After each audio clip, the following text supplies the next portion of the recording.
कि इंजीनियर साहब ने ये कहा कि वो पुलसरात पे तो जाके गिर जाएंगे, लेकिन उससे पहले उनके भी हाथ चमक रहे होंगे, उनके अज़ाए वुज़ू सारे जो हैं वो चमक रहे होंगे। क्यों कहा? इसलिए कि हदीस शरीफ है। लेकिन जो चीज़ इंजीनियर साहब ने नहीं बताई, और क्यों नहीं बताई मैं नहीं कह सकता। मुलाहिजा फरमाइए। मैंने ये बताया था कि पुलिस रात के ऊपर जाके छांटी हो जाएगी मुनाफिकीन की और अहले ईमान की, ठीक है? पुलिस रात के ऊपर, पुलिस रात से पहले जो जो भी मुसलमानों के फिरके, खा वो काफिर थे, गुमराह थे, बिदती थे, सबके सब नमाजें पढ़ते थे, उनकी तफरीक नहीं होगी, अज़ाए वुज़ू चमक रहे होंगे।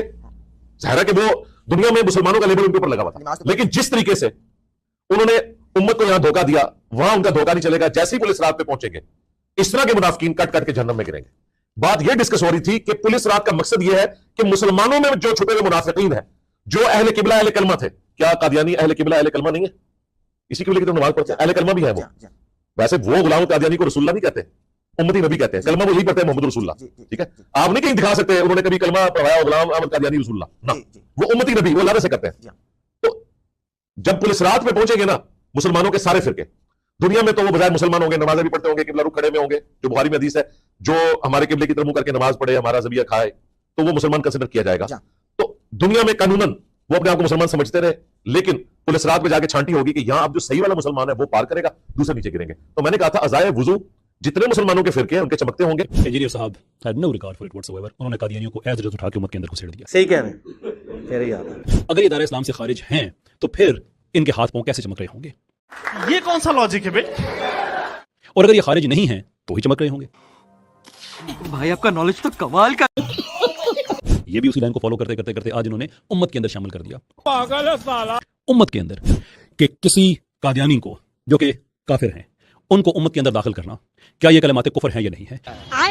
क्योंकि उनको उम्मत के अंदर दाखिल करने का मतलब यह है कि जितने भी मुसलमान हैं वो सारे दायरा इस्लाम से खारिज हैं, कोई क्लेम है उनका। अगर वो उम्मत के अंदर है तो सारी उम्मत के बाहर हैं। और अगर हम सारी उम्मत से बाहर हैं तो उसका मतलब यह है कि हम जाहिर सी बात है काफिर हैं। बिल्कुल, यानी जिसको कहते हैं ना, एक कॉमन सेंस भी नहीं है। तो आप इनडायरेक्टली उन्हें काफिर कह रहे हैं, तो हदीस तो ये कहती है कि जब एक मुसलमान दूसरे को काफिर कह देता है तो दोनों में से एक तो हो जाता है, तो ये तो कुलमात कुफर तो बन जाते हैं। ये उम्मत का हिस्सा नहीं है, क्योंकि अगर ये उम्मत के अंदर है तो हम सब उम्मत से बाहर हैं।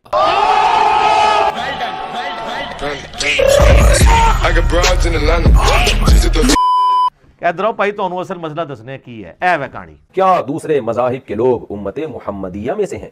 दुनिया में जितने मज़ाहिब के भी लोग हैं, क्या वो हज़रत मोहम्मद सल्लल्लाहु अलैहि वसल्लम के उम्मती हैं? जैन साहब बिहार इंडिया से। जी, नबी सल्लल्लाहु अलैहि वसल्लम की उम्मती हैं। आप सल्लल्लाहु अलैहि वसल्लम की उम्मत की दो किस्में, एक उम्मत दावत और एक उम्मत इजाबत।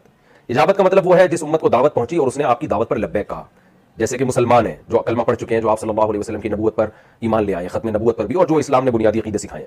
और एक होती है उम्मत दावत। ये वो उम्मत है जिस तक दावत पहुंचानी है या पहुंच चुकी है, मगर उसने अभी तक दावत को कबूल नहीं किया। तो उम्मत में दोनों शामिल हैं, लेकिन एक उम्मत दावत कहलाती है और एक उम्मत इजाबत कहलाती है। ये उम्मत का हिस्सा नहीं है, क्योंकि अगर ये उम्मत के अंदर है तो हम सब उम्मत से बाहर हैं। और अब आखिर में मैं आपके अंदाज से बात करते हुए ये कहूँगा कि मैं कहना तो नहीं चाहता हूँ, क्योंकि मेरा मिजाज ऐसा नहीं है, लेकिन मुझे ऐसा लगता है कि शायद आप बहुत बड़े बेवकूफ़ हैं। लेकिन चूंकि मेरा मिजाज ऐसा नहीं है, मैं ऐसा नहीं कहना चाहता। मैं बल्कि बस ये कहना चाहता हूँ कि अनइंटेंशनली शायद आपने सारे के सारे मौलवियों को, सबके सब उलमा इकराम को एक साइड पे करके अपने आप को आगे करने की कोशिश किया, अनइंटेंशनली। मेरा चूंकि ऐसा मिजाज नहीं है, इसलिए मैं ऐसी बातें नहीं करता। अपना ढेर सारा ख्याल रखें, मुझे भी दुआओं में याद रखिए। अल्लाह हाफिज़।